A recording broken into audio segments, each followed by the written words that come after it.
안녕하세요, 기혁입니다.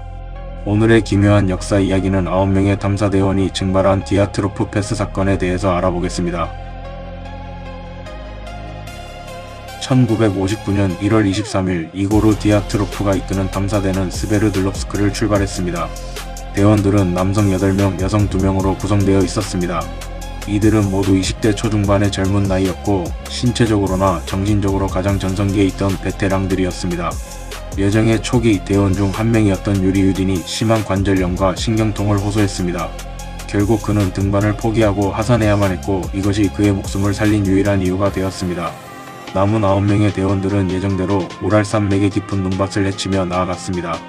이들이 남긴 카메라 필름과 일기장을 보면 사고가 발생하기 전까지 이들은 아주 쾌활하고 희망에 차 있었습니다.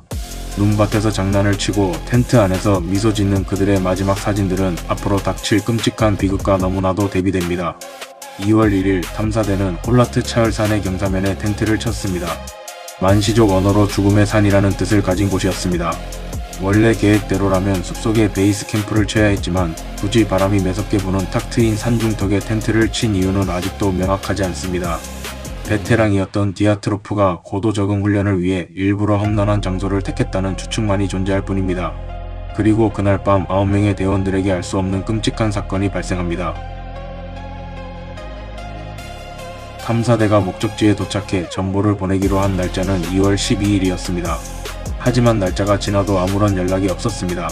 처음에는 기상 악화로 일정이 지연된 것이라 생각했지만 2월 20일이 되어서도 소식이 없자 군과 경찰 그리고 자원봉사자들로 구성된 대규모 수색대가 꾸려졌습니다. 2월 26일 수색대는 마침내 홀라트 차을산 중턱에서 탐사대의 텐트를 발견했습니다. 하지만 텐트의 상태는 너무나도 기괴했습니다.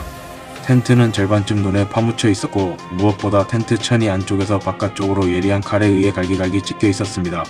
텐트 안에는 대원들의 방한복, 신발, 식량, 카메라, 일기장 등 모든 짐이 고스란히 남아있었습니다. 영하 30도의 혹한 속에서 생존에 필수적인 장비들을 모두 버려둔 채 대원들은 급하게 텐트를 빠져나간 것입니다. 텐트 주변의 눈 위에서는 9명분의 발자국이 발견되었습니다. 그런데 발자국들은 하나같이 맨발이거나 양말만 신었거나 한쪽 신발만 신은 상태였습니다. 발자국들은 텐트에서 약 1.5km 떨어진 숲의 가장자리를 향해 이어져 있었습니다. 대원들은 누군가에게 쫓기듯 혹은 극도의 패닉에 빠져 산 아래로 도망친 것이 분명했습니다. 발자국을 따라 숲의 가장자리에 있는 커다란 잣나무에 도달한 수색대는 첫 번째 시신들을 발견했습니다. 유리 크리보니셴코와 유리 도로셴코였습니다. 두 사람은 속옷 차림이었고 불을 피우려 했던 흔적 옆에 나란히 누워 있었습니다. 잣나무의 가지들은 5m 높이까지 꺾여 있었는데 이는 대원들이 텐트 쪽을 살피기 위해 나무 위로 필사적으로 올라갔음을 암시했습니다. 두 사람의 사이는 저체 온증이었지만 손과 발에는 심한 찰과상과 화상이 있었습니다. 그 후 텐트와 잣나무 사이에 눈 덮인 경사면에서 새 부위 시신이 추가로 발견되었습니다. 대장인 이고르 디아트로프, 지나이다 콜모고로바, 그리고 루스템 슬로보딘이었습니다. 이들의 자세는 모두 텐트 쪽을 향하고 있었습니다. 즉 숲으로 도망쳤던 이들이 어떤 이유에서인지 다시 텐트로 돌아가려다 눈밭에서 쓰러져 동사한 것입니다. 슬로보딘의 두개골에서는 미세한 골절이 발견되었지만 직접적인 사인은 역시 저체 온증이었습니다. 하지만 진정한 공포는 두 달이 지난 5월 눈이 녹기 시작하면서 숲 깊은 곳의 계곡 너빈에서 발견된 나머지 4구의 시신에서 시작되었습니다. 루드밀라 두빈이나 세면 졸로타료프, 알렉산드르 콜레바토프, 니콜라이 티보브리뇰의 시신은 눈 밑 4m 깊이의 계곡물 속에 묻혀 있었습니다. 이들의 상태는 앞서 발견된 대원들과는 완전히 달랐습니다. 티보브리뇰은 두개골이 심하게 함몰되어 있었습니다. 두빈이나와 졸로타료프는 갈비뼈가 산산조각이 나 있었고 가슴에 엄청난 압력을 받아 내부 장기가 파열된 상태였습니다. 법의학자는 이들의 부상이 고속으로 달리는 자동차와 충돌했을 때나 발생할 수 있는 충격이라고 설명했습니다. 가장 끔찍한 것은 두빈이나의 시신이었습니다. 그녀의 눈구멍은 텅 비어 있었고 혀와 입술의 일부가 통째로 사라져 있었습니다. 졸로타료프 역시 양구가 적출된 상태였습니다. 외상이나 구타의 흔적은 전혀 없었음에도 뼈가 부서지고 신체 일부가 증발한 것입니다. 게다가 이 계곡에서 발견된 대원들의 옷가지 중 일부에서는 비정상적으로 높은 수치의 방사능이 검출되었습니다. 현장을 수습했던 사람들과 유족들의 증언은 사건을 더욱 미궁으로 빠뜨렸습니다. 장례식에 참석한 유족들은 시신들의 피부가 기괴한 주황색으로 변해 있었고 젊은 대원들의 머리카락이 백발로 변해 있었다고 증언했습니다. 당시 소련 당국은 단 몇 주 만에 조사를 황급히 종결했습니다. 공식적인 사인은 저항할 수 없는 미지의 자연의 힘에 의한 사망이었습니다. 수사 기록은 1급 비밀로 분류되어 철저히 봉인되었고 사건 발생 지역은 3년 동안 민간인의 출입이 전면 통제되었습니다. 이러한 정부의 비밀스러운 태도는 수많은 음모론을 낳는 기폭제가 되었습니다. 하나, 군사 무기 실험 가설. 가장 널리 퍼진 가설 중 하나는 소련 군대의 비밀 무기 실험에 대원들이 희생되었다는 것입니다. 사건 당일 현장에서 멀리 떨어진 곳에 있던 다른 등산객들과 지역 주민들은 밤하늘에서 밝게 빛나는 주황색 구체가 날아가는 것을 목격했다고 증언했습니다. 텐트를 찍고 도망친 대원들의 행동은 하늘에서 떨어지는 낙하산 기뢰나 미사일의 폭발 성광을 보고 패닉에 빠졌기 때문이라는 해석이 가능합니다. 계곡에서 발견된 시신들의 끔찍한 압박 골절 역시 강력한 폭발 충격파로 설명할 수 있으며 옷에서 검출된 방사능과 시신 피부의 주황색 변색 현상도 화학 무기나 방사능 물질에 노출되었음을 시사합니다. 둘, 카르만 와류와 저주파 가설. 미국의 과학 저널리스트인 도니 에이카는 독특한 지형적 요인에 주목했습니다. 죽음의 산의 둥근 돔 형태가 강한 바람과 만나 카르만 와류 현상을 일으켰다는 것입니다.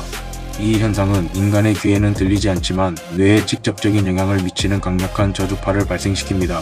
저주파에 노출된 인간은 까닭없는 극도의 공포감, 환각, 호흡 곤란을 겪게 됩니다. 한밤중 텐트 안에서 끔찍한 진동과 환각에 시달리던 대원들이 이성을 잃고 텐트를 찍고 뛰쳐나갔고 바람소리가 미치지 않는 숲으로 도망친 후 정신을 차렸지만 이미 동사할 수밖에 없는 환경에 놓였다는 과학적이고 설득력 있는 가설입니다. 셋, 원주민의 공격 혹은 예티. 일부에서는 이 지역의 원주민인 만시족이 자신들의 성지를 침범한 대원들을 처형했다고 주장했습니다. 하지만 사건 현장 주변에는 대원들 외에 다른 사람의 발자국이 전혀 없었고 텐트 안의 귀중품도 그대로 남아있어 설득력을 잃었습니다.